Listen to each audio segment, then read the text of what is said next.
And it has begun. Welcome to episode 1 of the Cados and Co podcast.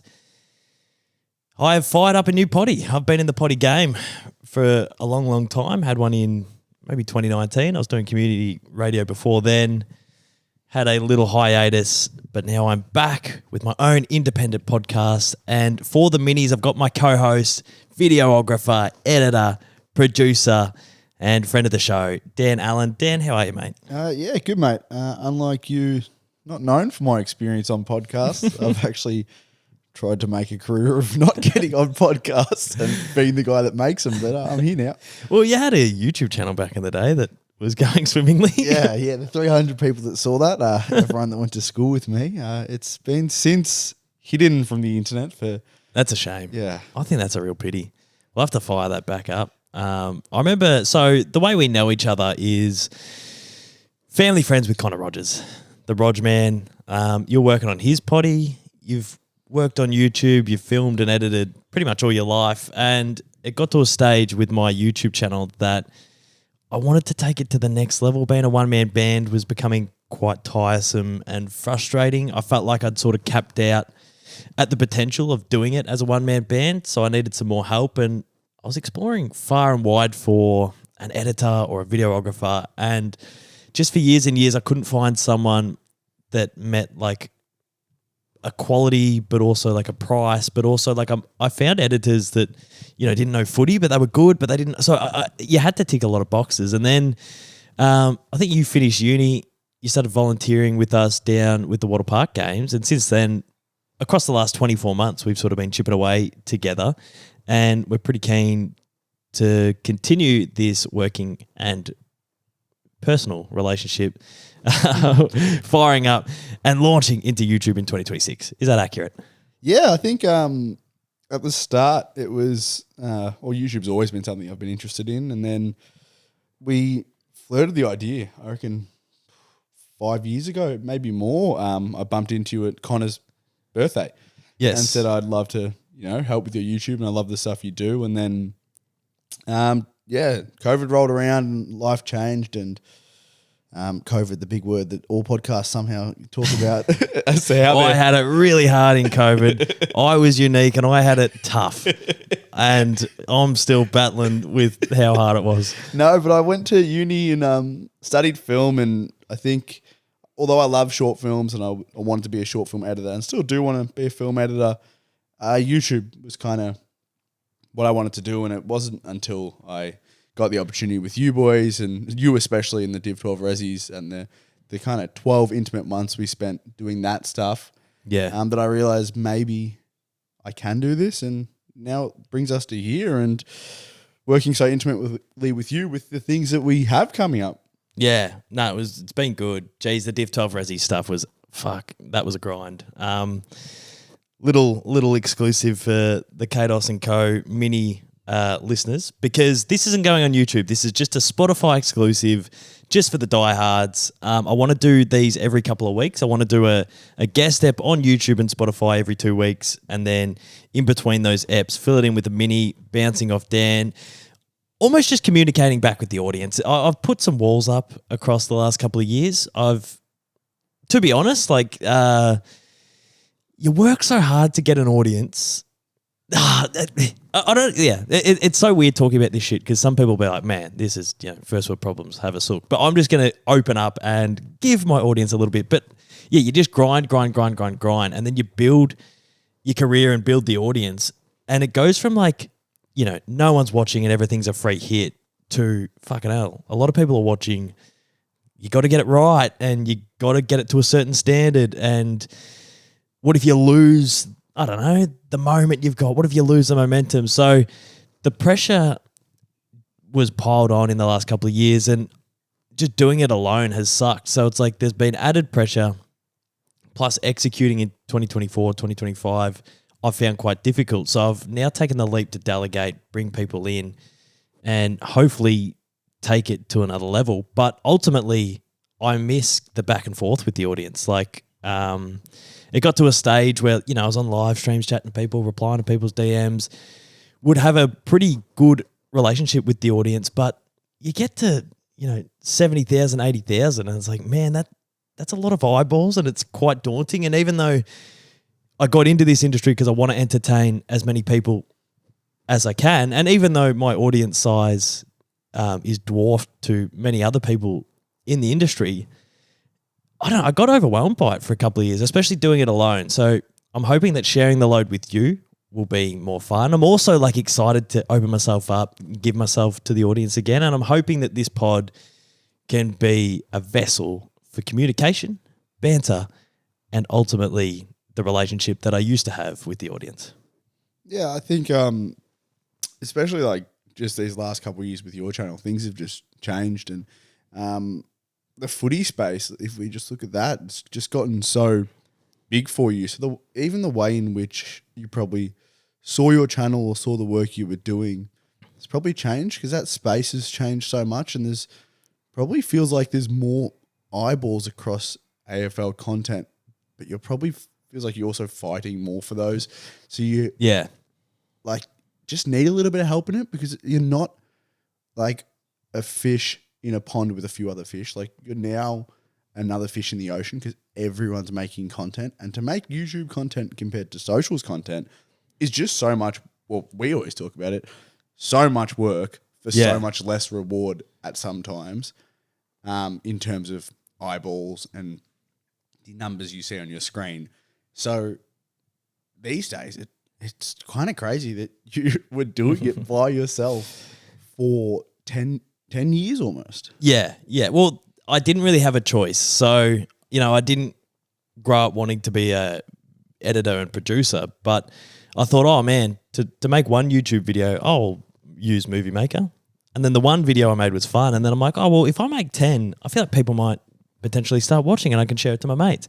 So I'm like, all right, I'll make the next 9 videos. And then I thought, if I make 100, I might get like 1,000 followers. All right, I'll make 100, but when I get to 100, I'll start delegating. And then all of a sudden you're 10 years in, you're 1,000 videos in, and you look around and you go, holy shit, like, it's just, like, I'm proud that I had, the sort of ticker to just roll the sleeves up and get it done.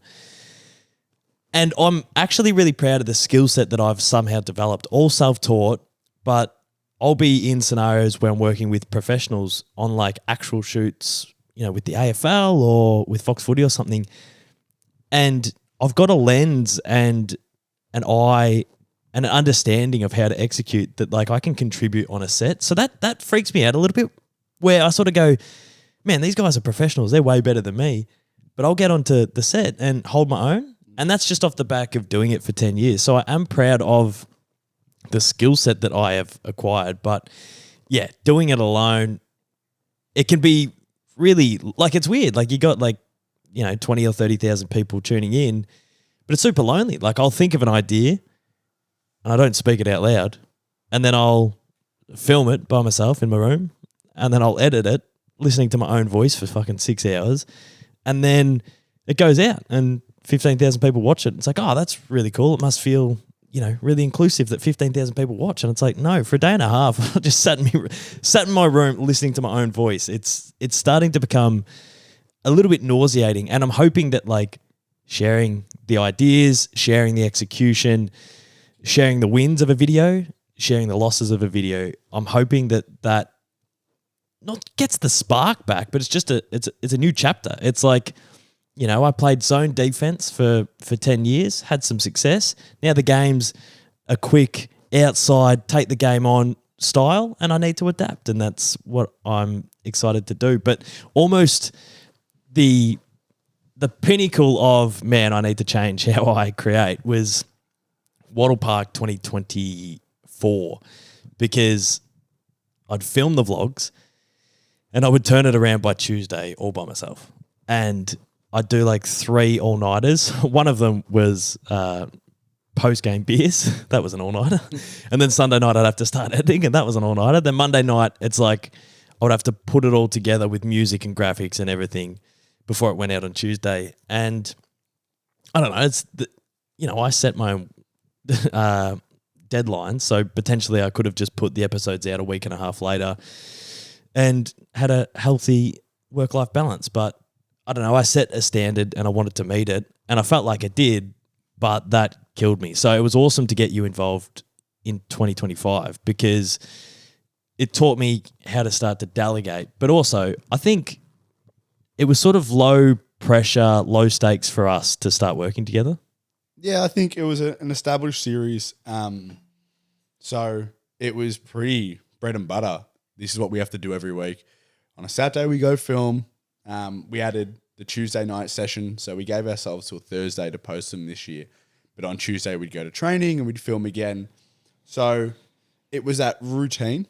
And I think it was probably, I guess, the first time in your career where for a consistent stretch, you had someone in a professional sense relying on you.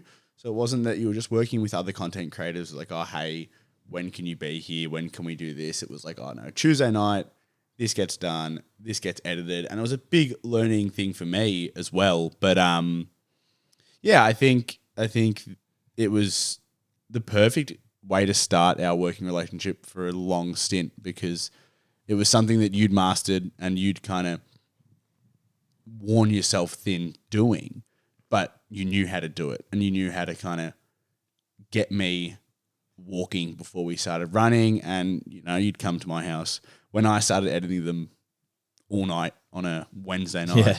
And it was fun. It's crazy that 2 hands on deck still took multiple all-nighters. It almost took longer. It probably did. And it didn't take till the end of the season to realize maybe we've got 2 hands, but we probably have to use them a little bit better. Because I reckon, the back end of that season, there was not a lot of sleep had.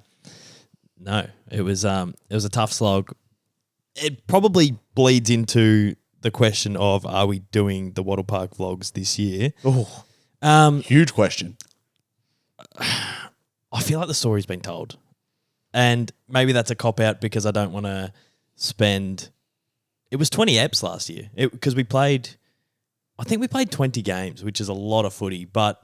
well, to put it into perspective for not the guy behind it, someone getting involved, the amount of work that it was on a Saturday... You'd go film. Not only did we have to film, like you had to play a game of football. That hurts the body a little bit. I don't want to go I'm happy to get into it, but I don't want to go full woe is me. But I'm going to indulge a little bit. But going to the game, I'd be worried about getting a kick. I'd be like, oh fuck, I want to get a kick today. And then I'd be like, oh, I hope I don't forget my boots. And then I'd be like, oh fuck, I hope I don't forget my mics. Oh fuck, I hope I don't forget my camera. So like and then we'd get there and like people are stretching and warming up and I'm like, oh, have we got enough B-roll? Have we got, and once again, I just hope people who love the industry so much like the Inside Baseball chat about it. And not every Inside Baseball chat will be complainy, but it's more just giving context of, was the juice worth the squeeze in terms of going again, which I guess we'll get to in a second. Well, I guess I think the thing is you're doing this out of passion. We're making these videos out of passion and whatnot, but it is also like there's a commercial reality. Yeah, there has to be some reward. And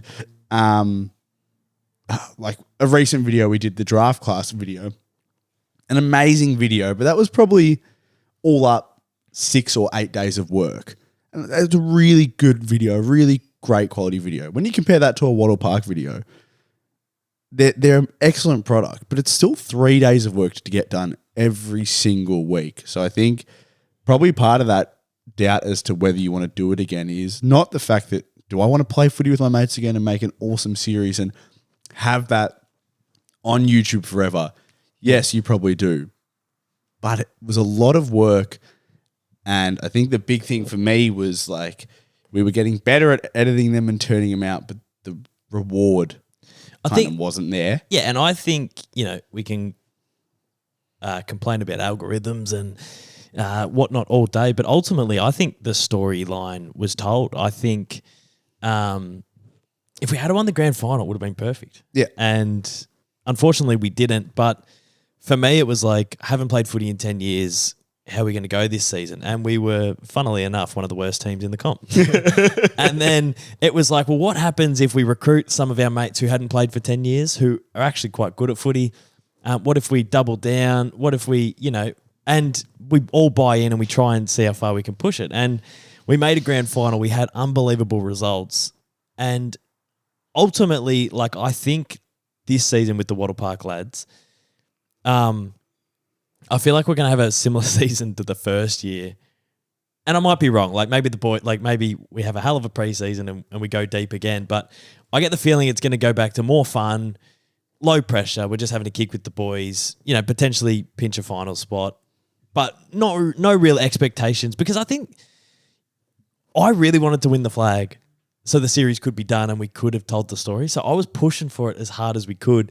And the more we tried, it just felt hard. It just felt like, instead of just being like, we're shit, let's go play footy, I was like, come on, guys, we can do it. And I think we squeezed the most out of what we could achieve, and we just fell short. And I think that's almost poetic in terms of the storyline that is the Div 12 Rezzies. So I think from my storytelling perspective, I would hate to see in 10 weeks that Ep 1, welcome back. All this is just, he's talking shit, McDonald. But I think from like my lens, it feels like the story's done.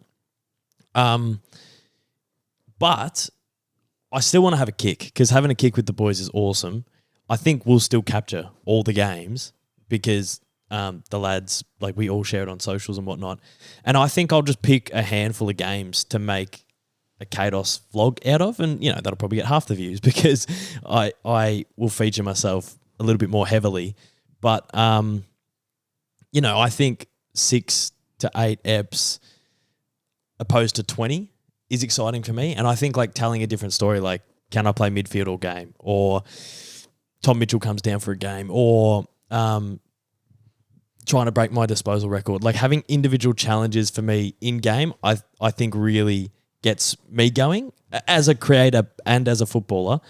But in terms of like just doing what we did last year, like every ep started to sound and look the same. Like it'd be like, yeah, that was kind of my next point. I love you blokes, and I feel like I've become I'm the non-social media guy in this circle now. Obviously, I work in social media, but 40 episodes of you boys playing footy, maybe still interesting.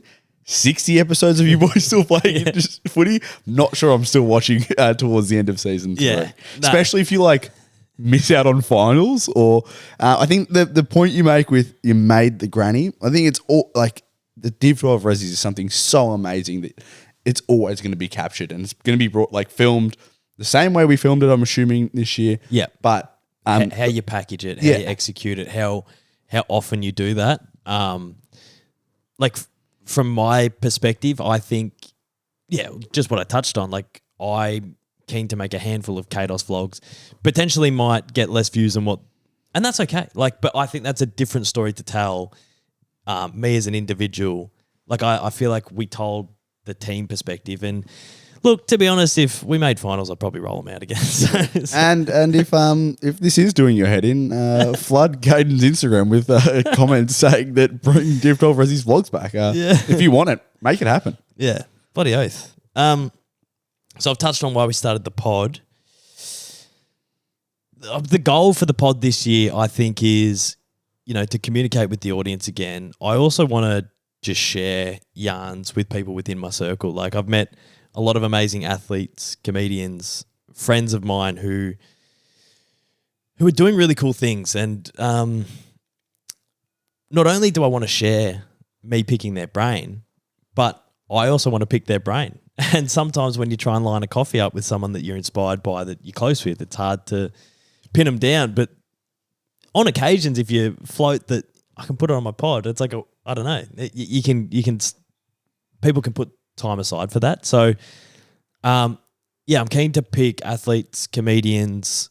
There's going to be a footy theme, because I think if you broke down my personality, I am sort of 90% football. Like, I have football taglines that come out of my vocab, but I just live and breathe footy. So I think there will be footy elements throughout every episode, but I'm not necessarily interested in breaking down games every weekend, except from the Monday Magnets pod on mondaymagnets.com.au. So if you want some footy action from myself, I do it with the lads on Monday Magnets. But in terms of doing that on my own stuff, I sort of want to spread my wings, talk about other stuff. Once again, when the views drop, I'll be rolling some footy stuff out. But that's sort of the intention with the pod. Well, I think as well, a really nice thing with this pod that kind of got me back in, it's something that you sent me a screenshot a few days ago. It's been in your notes every year for the last 5 years. Firstly, Caden, probably clear out your notes. But secondly, it's a passion project for you. It's something you want to do. And the thing that we've talked about this year is honing in on consistency and structure. They're the two things that we want to do this year. And something like this podcast that you're so very passionate about is going to build that consistency, because it's something that isn't intimidating, but it's also very rewarding for you. And it starts to build that structure that we need. That's like, well, if we're going to do a podcast, you've got to keep on doing that podcast. And at least it's February now, moving into the new year. It gives you something that's one pillar of the channel for this year, in this almost rebranding or restructuring of how you're doing, Caden. So I think that's a really exciting part about it as well. You're doing what you want to do. Yeah. But it also helps you kind of stay on a path this year. It feels like Wattle Park last year was the channel's North Star by accident. Like, I thought when we fired up the Wattle Park vlogs that would be like the easy content I'd get done in one day, but then it would allow me to still do goal kicking challenges, still do vlogs, still do whatever. I couldn't believe how much it consumed every part of my energy and effort. So that's almost why I'm keen to park Wattle Park. But that sounded weird. Keen to park Wattle Park. But but I almost want to make this pod Wattle Park. I'll get there. I'll land this plane. In terms of I want this pod to be the North Star. I want this to be the thing that I wake up, start of the week, kickstarts my week, I knock it over, bang, I'm into my content, I'm into my work. And I think this is an easy way to communicate with the audience, stay consistent, be there weekly for people. Now, in terms of schedule, I think I've gone over it at the top, but, one guest episode on YouTube, and then that'll be fortnightly. And then in between, there'll be an audio version with me and Dan on your Spotify. So there will be an episode every week, but a guest one on YouTube fortnightly. And yeah, I think that this is the pillar, the North Star, and this will kickstart all my pieces of content for the rest of the year. But yeah, with you on board, we want to go after those Chris MD style goal kicking challenges. Absolutely love that genre. It's something that I've done on my YouTube channel pretty much since its first or second season. But now we have the ability to execute them at a higher level. So I still don't want to lose the essence of them, but I love that they look like TV shows now. And I know we posted the draft video in November, and it sort of got views that November footy videos deserve, which is not that many. But if anyone's listening, I'd go back and watch it. That just feels like the standard that we want to continue with those levels of videos. We want to get them out as consistently as we can. At the moment, it's probably monthly, but just watch the first 5 minutes. Just give that video a go if you haven't yet, because that's like the standard we want to set for the remainder of the year.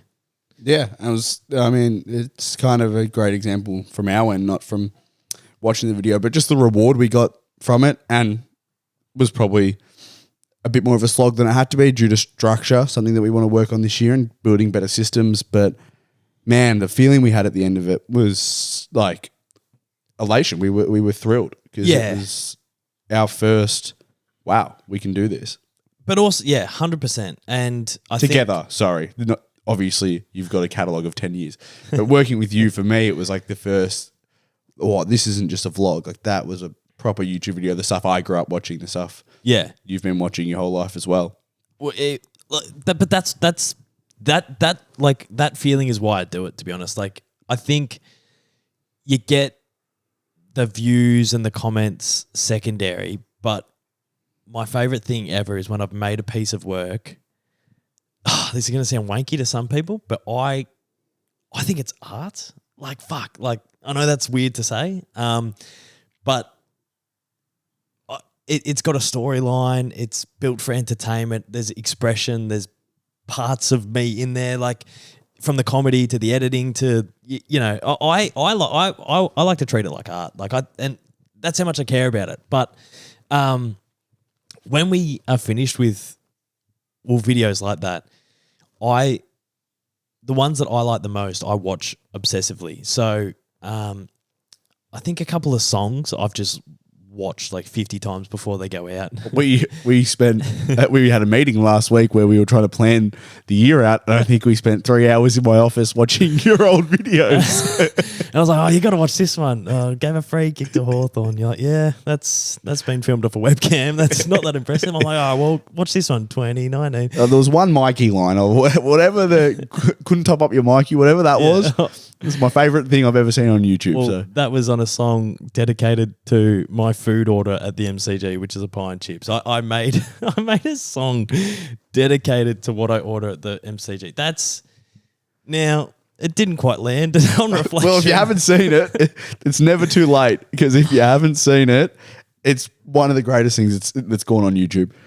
I can't believe I woke up on a Monday, jotted down in my notes. Dad's going, oh, you working on much? I'm like, yeah, I'm chipping away. Dad, I make art. Oh, do you? Yeah. What are you working on? Oh, just this song about pie and chips. I'm stuck on this line. Too much for a pie. Gonna have to fare a bait tonight. What do you think? That's like, the one. Yeah, crazy. I can't believe that's my job. Yeah. But you are, like, the point you make is, it's like there's many jobs like it, but it's one of the beauties of what we do is you don't finish work at the end of the day. Like, for the most part, when you get a week done of work and you have a video, there's something there to show for it. And it's such a nice feeling, that feeling of when you render out that video, all those hours of work, you don't just sign off and go home. And I guess part of the problem is you have to take your work home with you all the time.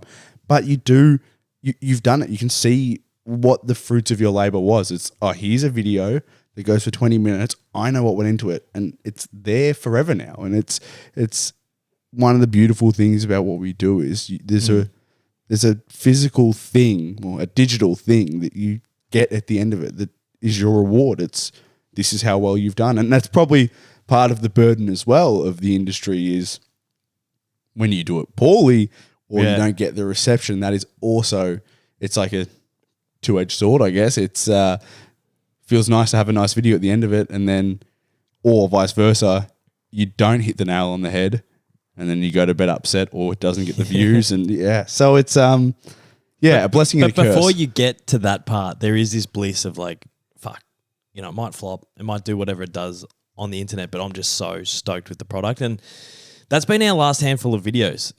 We've got into a nice little flow. We've hit a handful together.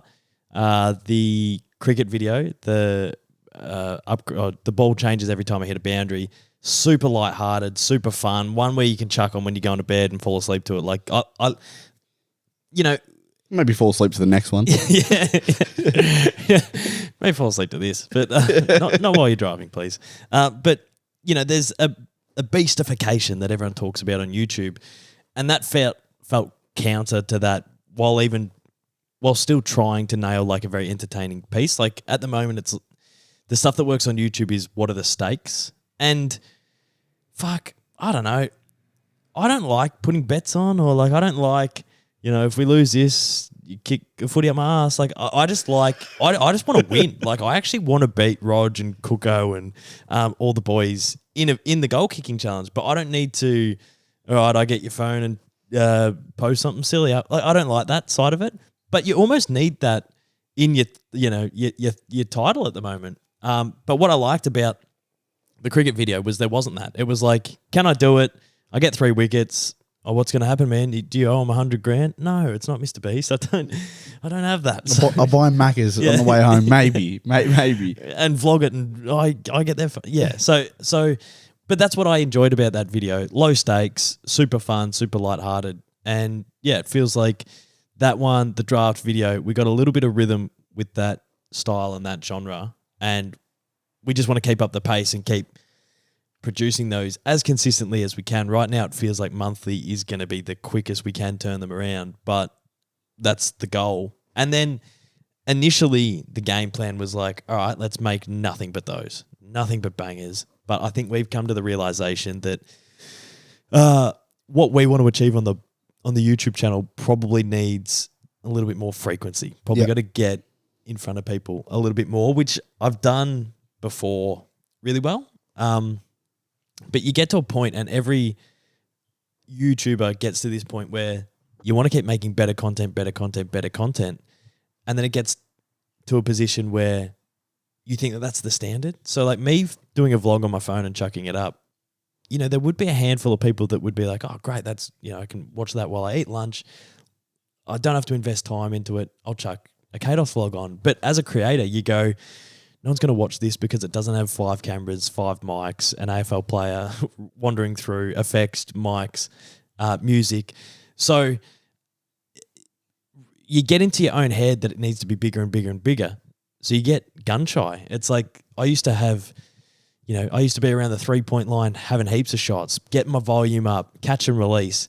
And now every shot I take feels like it's a game winner. So back in the day, it was like I was almost like just chucking them up. It's early in the first. Chuck up a vlog, chuck up a tier maker, chuck up a gaming video. And now it's like all I do is shoot Hail Marys. And it's fun. You know, it gives you the adrenaline and it's what you create for, but it's unsustainable. Like you can't get a game every week by having one shot. You got to get more. Yeah, I think we have realized that that's probably going to be part of the plan. And but in saying that, like the quality and like the things you've learnt in the last 10 years, a video that was just a 3-pointer 3-4 years ago is probably a lot better than it was. So we can also like learn from what we've done in the past and churn out easier content and more consistent content. But it doesn't mean the quality has to lack. And I guess that's where something like an extra pair of hands helps. Because that tier maker that you had to churn out in a day because you're trying to post something every week, if you've got someone else working in the background on another video, you can maybe spend 2 days on it and not stress yourself and end up until 4 a.m. editing a video, but also you can still get that like sense of fulfillment that you're creating art that you're proud of. Yeah.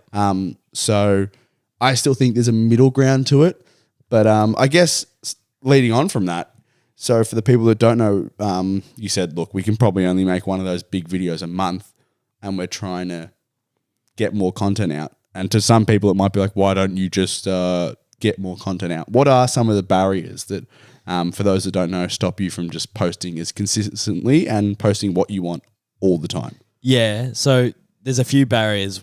One, it's almost like mindset where I don't want to be seen for the sake of being seen. Like I'd rather disappear for a month and come back with something I'm really proud of than chuck multiple stuff up a week for the sake of triggering the algorithm. Because when I'm doing that, I feel like I'm a slave to the algorithm and I'm working for the algorithm. But when it's the flip side and I'm just popping in when I've made something that I'm really proud of and keen to show the audience and share with them, it feels like I'm creating and it feels like I'm, making that art that like the way I see it. So I don't want to be a slave. I don't want to be stuck on the rat race because you just got to feed it more and more and more and more and more. So part of me goes, I don't want to keep feeding it because if I keep feeding it, I'm just going to be putting shit out there and I don't want to put just shit out there.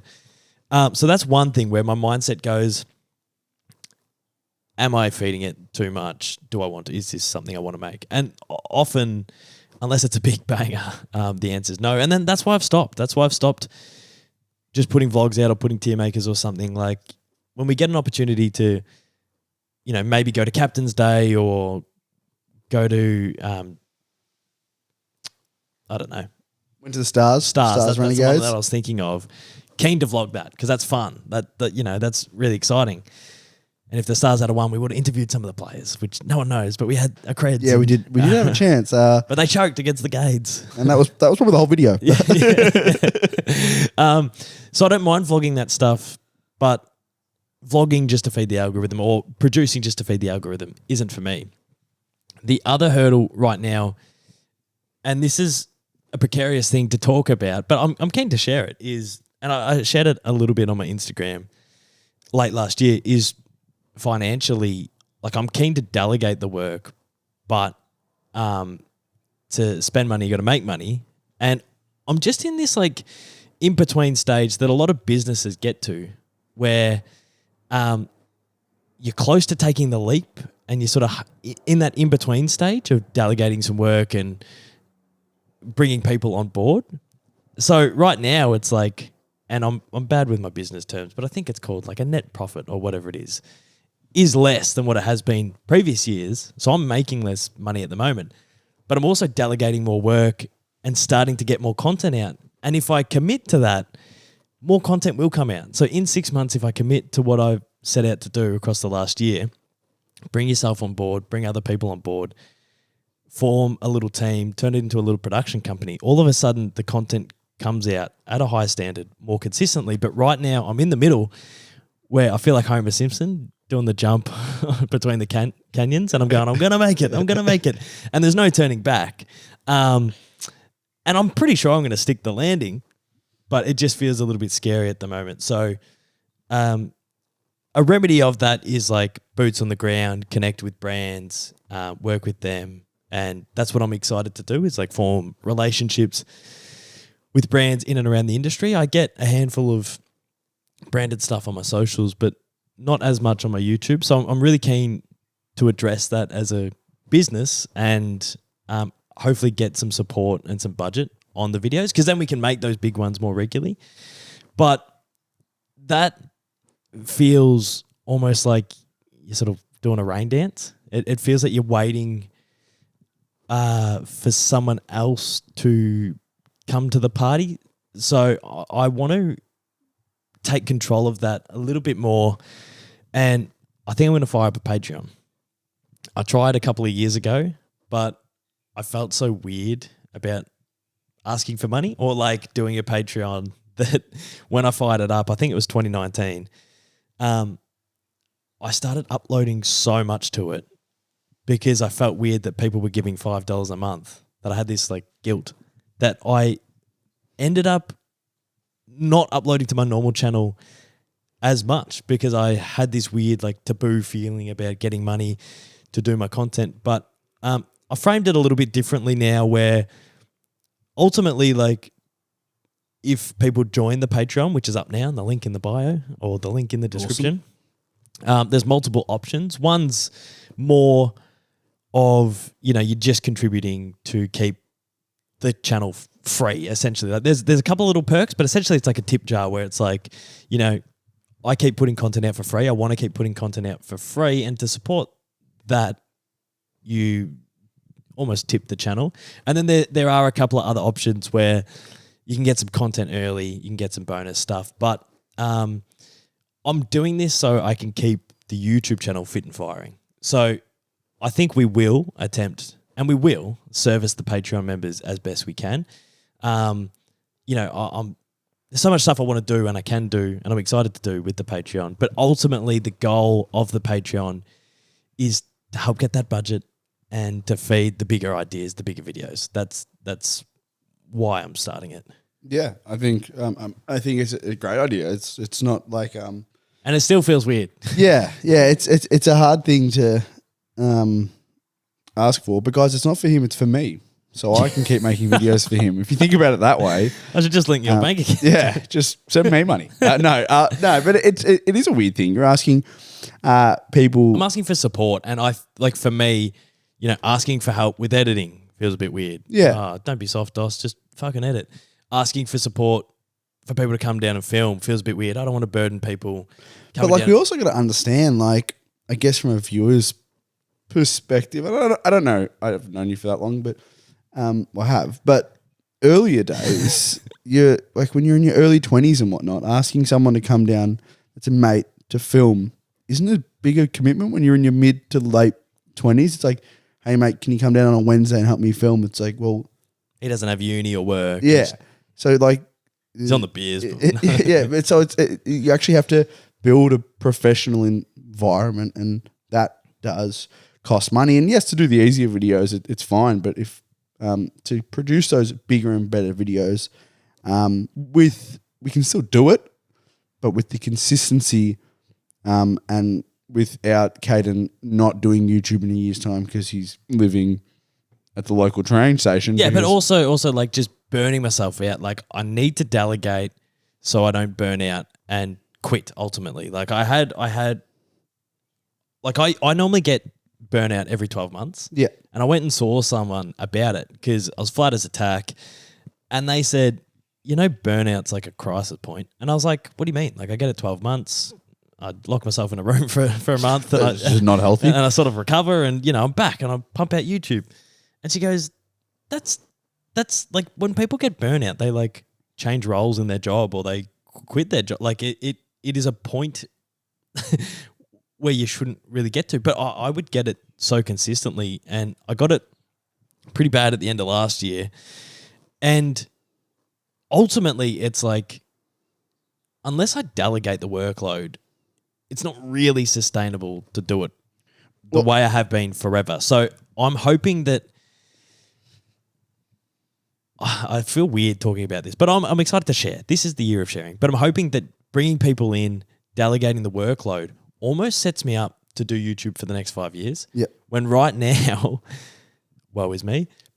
But right now, if I was a one-man band, I'd either be uploading monthly, which isn't sustainable financially. Like I would have to find more work, which is fine. Like I don't, I've been very lucky to create content for a little while full time. So that's not the end of the world, but it just means I'd either upload monthly or just quit. Like I'm not, it's been a little bit too hard in the last 24 months. And I reckon the audience would see that. I think that they've seen there's been a bit of a drop off of output.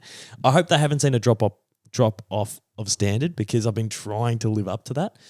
But we just want to get back. We want to get back in the flow. Yeah, I think as well it's about like treating it now, which I don't think you've done. I think your life has been YouTube for a long time in terms of even your social circles. They're all social media people.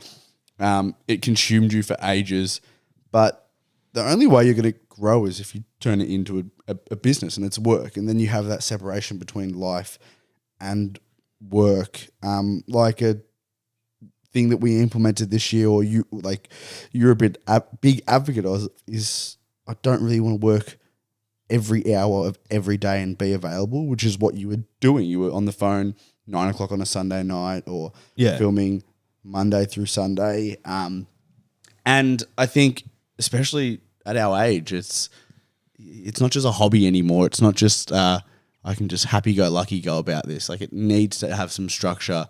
There's other aspects of your life that you're going to want to start concentrating on, whether it's relationships or family or whatever it may be. So unless you turn this hobby, or not hobby, it is your job, it is your, but this kind of your whole life revolving around YouTube, and you start to look at it like a business and think about the money coming in, the money coming out, the hours going in, the hours going out. It's not going to grow. And that burnout that you were probably feeling was due to that, because there probably wasn't much of a distinction between what is Caden McDonald's daily life and what is Caden McDonald's job. Yeah. Like I don't actually think there was much of a distinction for a long time, because you were just go with this whole YouTube thing, and it had its rewards. But I see it, and you are right. If you did that, continue doing that for another 5 years, I wouldn't have lasted 5 years. I would have done something different in the next 18 months. And once again, that might be natural. Like I've done this for 10 years, maybe doing it for 12. Not many people would do the same thing for 12 years. So maybe that is a natural thing. But I don't know. Since we've started to work together more consistently, I'm just so determined. I'm so excited. Like I'm so grateful that I have built an audience. I'm grateful that anyone watches stuff. I meet a lot of the audience, at the footy and whatnot, and it's an unbelievable experience. A theme that's come up recently is there's a lot of, I used to watch you growing up, and I'm like, I uploaded last week, mate. Like, what do you mean you used to? So, I think that that's natural that the audience grows. And for me, like I have like favorite podcasts for 18 months to 3 years. And then I move off them, even though they stay at the same standard and they stay at the same consistency. It's sort of like for a little patch, I found them really funny and I just move on. So I understand that naturally the audience moves on. So I'm just keen to start making content that either reignites. I don't even think reigniting the old crowd's the goal. I think it's just to find a new audience, to service anyone who's, bored at lunch and wants to chuck something on. And I love just being a part of that. So I'm keen to, I don't know, have another dip and see how we go. Well, okay. Well, then I'll float this question to you then. Shit. Without setting things in stone and adding expectations that we may or may not hold, what does the next 12 months look like for your fans or new fans? What are we going to work on, or what are your goals over the next 12 months? Well, I think I've always wanted to do a podcast. I've had a dip at a few.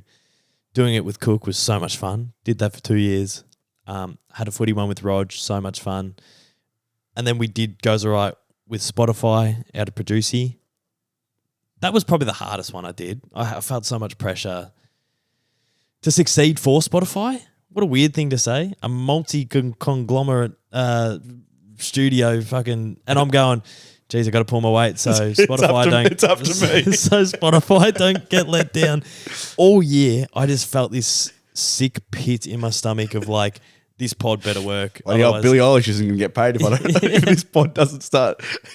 Yeah, I think they've been taking taking the piss with yeah. I think Spotify's fine when it comes to money. Yeah, but literally, my mindset wasn't awesome. I've got a pod free hit. It was like, fuck, I don't want to let Dill Buckley down. I don't want to let my audience down. I've also, for the last few years going into that potty, walked around saying that I had a radio background and I did a radio course and I was applying for radio jobs, and that's why I started YouTube, because I couldn't quite crack in. And then I get the Spotify gig and I'm like, well, fuck, you have to now deliver. You've gone around saying you're the radio guy. You got to pull off the show. In the end, the Spotify show didn't get a second season. And I honestly went into this pit for probably 18 months of like, fuck me, you're a maggot, mate. Like you are, not that bad. But in my head, I was saying like, I'm not laughing, but just the genuine disgust, all the demons coming back out just then. I'm glad this isn't on camera. But like my mindset was, oh, good on you, Shagger. You got your opportunity. You've preached that you're this radio guy, and you got chewed up and spit out and booed off stage within a year. And I was just so cut. And then I bumped into Blake Pavey, or maybe the Fairbairns. I can't remember who I'd chatted to. I don't think I've ever chatted to the Fairbairns, so it must have been Blake Pavey. Memorable conversation. But I caught up with, or maybe it was Luke Kidgel. It was someone in the zeitgeist. Connor Rogers. But I caught up with them and I said, oh man, I'm because they'd signed 5 or 6 other creators in Australia to a Spotify original. So there was 5 or 6 Spotify originals. And I caught up with someone like 18 months later and I'm like, oh man, like I had my show for a year and I fucked it. I mustn't have been good enough. I mustn't have tried. I've lost me on the opportunity. Now I'm back fucking making YouTube. I'm a hack. And this guy goes, oh yeah, everyone lost it theirs. And I went, what? And he goes, Spotify removed all of, like literally every single Spotify original within the first year, bar Inspired Unemployed. I think they got a second year, but everyone else got the sack. And I went, fuck, that would have been handy to hear 18 months ago. Because I was literally just kicking myself going, I suck. Oh, the world's against me. I'm the worst ever. Oh, they actually did to everyone. That's handy, So you thought the boss fired you, but there was actually a mass layoff. There was a mass layoff, and I was like, so funny. But so funny. But you know how long 18 months is? Yeah, Children learn to walk in 18 months. Like, yeah. I don't actually know. I thought I'd forgotten to talk in that 18 months. But so after that potty happened, I can't believe this is all off the question of what are you doing in the next 12 months? I'm back in potty. We went back in time. After that potty happened, I took. I've mentioned this on the Cookson pod, but I like to take a little breather, like between projects. And then I wanted to fire up a pod, and that's why Cados & Co. was in the notes for so long. But I think I got gun shy. I think I lost some confidence, didn't know how to execute, didn't want to work on it by myself, and I have just been waiting for the perfect time. And right now feels like the perfect time. So all that context to say, ripping into the pod. Like, I cannot wait. I want to have a dialogue with the audience on the Patreon. I want to go back and forth in comments. I want to build a social media. Follow Cados & Co. on Instagram. Super excited. Like, this is my North Star. This is what I'm really excited to do.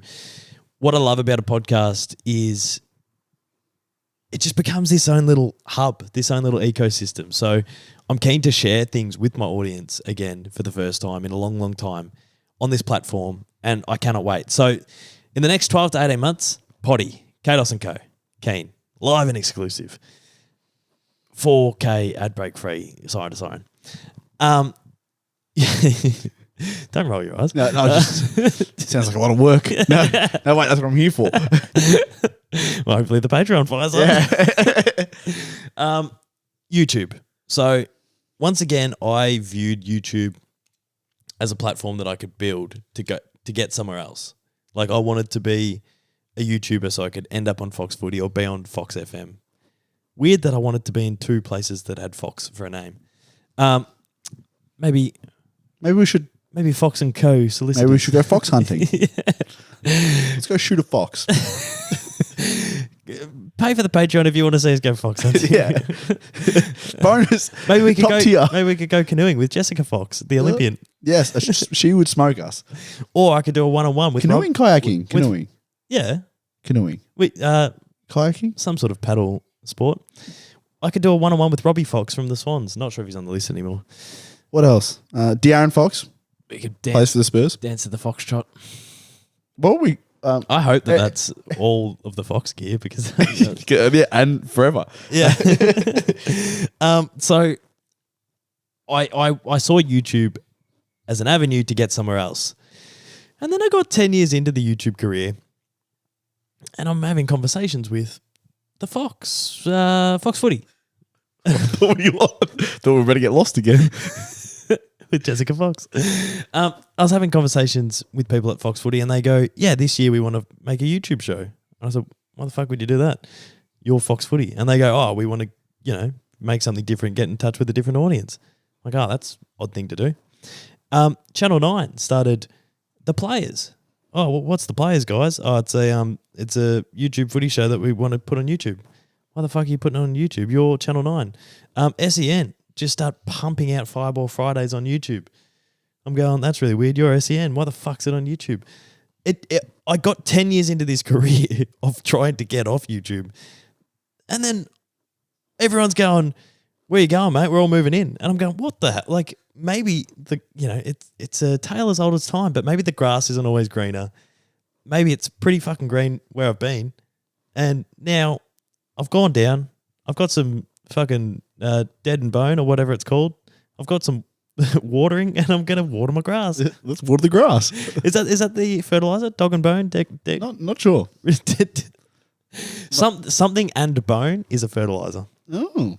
No, I live in a unit. Not a big grass guy, unfortunately. Yeah, and that would have been a great flex, but you can't flex your knowledge if you don't have it. Yeah. Well, we'll go with dog and bone. Dog and bone, rag and bone, something bone, dead and bone. So YouTube, so reignite. I feel like it's, to sum that, it's probably reigniting that YouTube and I want to say a relaunch, but a restructure as to how you go about it. The audience may not actually notice a huge change apart from hopefully consistency and quality, but from your end, it's a big YouTube restructure. And then behind that, you've got this podcast, which is your North Star, which is something to wake So up excited. every Something a little week bit and- different. Not quite footy dominated. You know, I want to do live shows a couple of times this year. I would love to have a night where, you know, maybe 10 to 50 people come. I don't care. You know, I'll just get a big table. We'll have a pot and palmy. I don't care. Like, I just want to get in front of the audience, do it. Yeah. Just so excited. So excited by the pod. And then that whole spiel about YouTube was that I think YouTube's the place to be. Now, it is, but I need to find out how I execute on YouTube differently in 2026. But I'm still bullish and excited by that. Like, that's a good problem to have. Like, Well, I love it. I love it there. Yeah. I think you're right. I think you're onto something. It is the place to be. So I'm excited by that as well. I think to touch on, you did mention that you want to do those live shows and whatnot. I think a big part of this year was re-engaging with your audience, and you mentioned, and probably a good time to mention, how you wanted to get them more involved in your content and the things you're doing. What does that look like? I don't know. I just, in terms of like getting them in videos or. No. You just like audience engagement and rebuilding that community. Well, I want to have, like, yeah, that's 100%. So I watched the TikTok awards and everyone got up there and they had this like PR line of, I want to thank my community. And I'm like, that's a cool way to call your audience. Like, that's a cool thing to say. And that's obviously something that their management groups have drummed into them, I believe. Or maybe I'm being cynical. But regardless, I saw that and I thought, community. And I have felt for 18 to 24 months that I've lost touch with my community.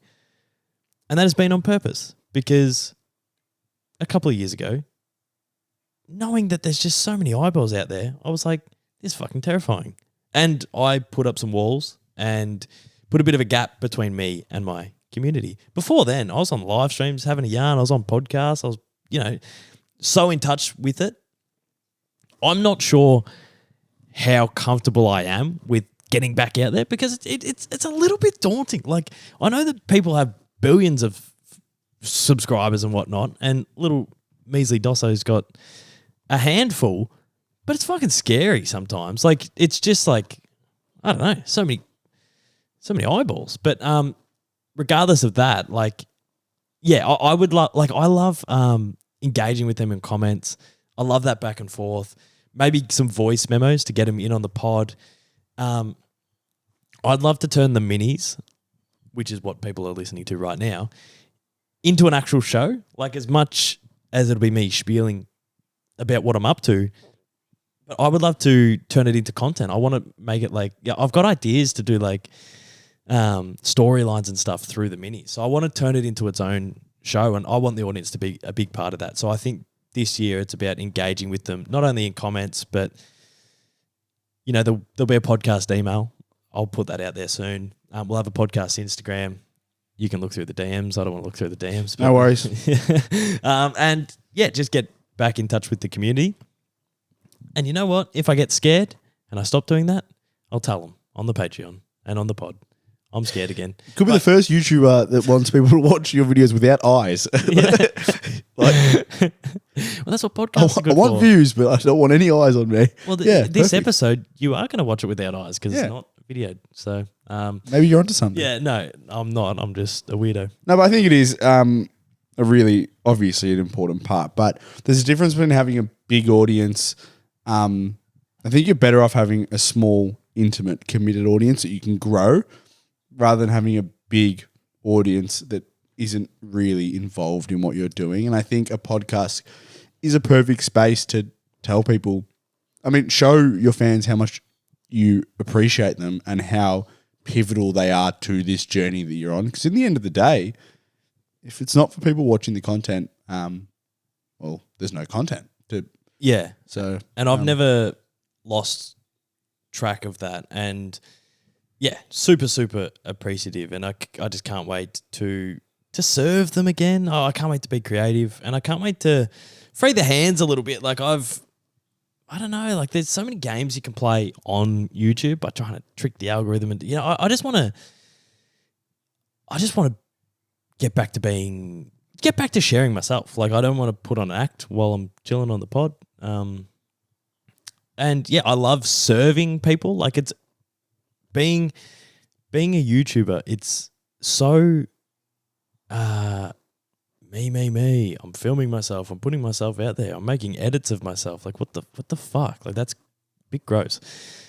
But ultimately, and I used to question myself. Like, I had friends become policemen and teachers and contribute to society. And here I am, like, hey guys, here's my favorite AFL captain. And I was able to live off that. So there was this weird amount of guilt of like, fuck, what is my purpose? Like, I know that I want to serve the audience, but I'm a fucking freeloading fraud because I'm not contributing to society is how I felt. And then I would speak to, friends of mine, but then also the audience who, I don't know, I think there is a role for people to entertain in society. And I even though it is selfish, it also feels, and maybe this is too much of a pat on the back, but it feels a little bit selfless where it's like, I am putting myself out there. I am sharing myself. And, my mate who is a teacher hits me up and goes, oh, mate, I chucked the pod on and on the drive to work and, great yarn or whatever. And so I like to look at that selfless element, and that's what I love about it. It's like and maybe, there's a lot of other people who are selfless and contributing to society, and maybe me, making songs about pie and chips. It's not that impressive, but that's why I do it. I like that aspect of it, and that's what I want to get back to, engage with the audience. Selfless footy, boys. Selfless footy. And yeah, ultimately just, I don't really care about numbers. Like, in terms of growth, like if I have 98,000 subscribers forever, I'm fucking stoked. But I want to serve those 98,000 people as best as I can. I want to help them on the tram to fucking a date. I want to help them when they've got a fucking job that they don't want to go to, or whatever. That's what I want to be there for. And I'm keen to do that a little bit more this year. And it is what it is. And subscribe to the pod. If you can chip in, I think the first Patreon thing is $5. Not only will that be podcast related bonus content, but there'll be YouTube related. I don't think I'm going to distinguish between the two. I'm going to start giving the Patreon link a bit of a pump up on some YouTube videos soon. So, like if you subscribe to it, you'll get some bonus YouTube content as well. No pressure for anyone to do it because ultimately I'm going to keep the content free regardless. But if you can support the channel, that would be awesome because, I don't know, I'd love it to look like Chris MD one day and consistently. And that might be the pod. That might be it. I think we might be done. 102. Thank you. That wasn't a wrap up. That was for you to... I don't know. I felt I was moved towards the end there. I think good note to wrap on. I think, going to commit everything to it this year is my aspect from my view from what you've told me. And a big part of that is giving everything you can back and me helping do that. And I think the thing I've noticed working with you is you apply yourself to this. So you should never feel like a fraud or like you're not contribute, whatever it is, because in the end of the day, as long as you wake up and when you are working on your channel, you're committing every bone in your body to it. And in your head, working as hard as you can to service that audience. And that's all that really matters. Could be worse. You could have gone to study art to film the guy who puts videos on YouTube. So. Yeah, far out. Here I am saying, what am I doing? No. Well, once again, I think art has a place in society.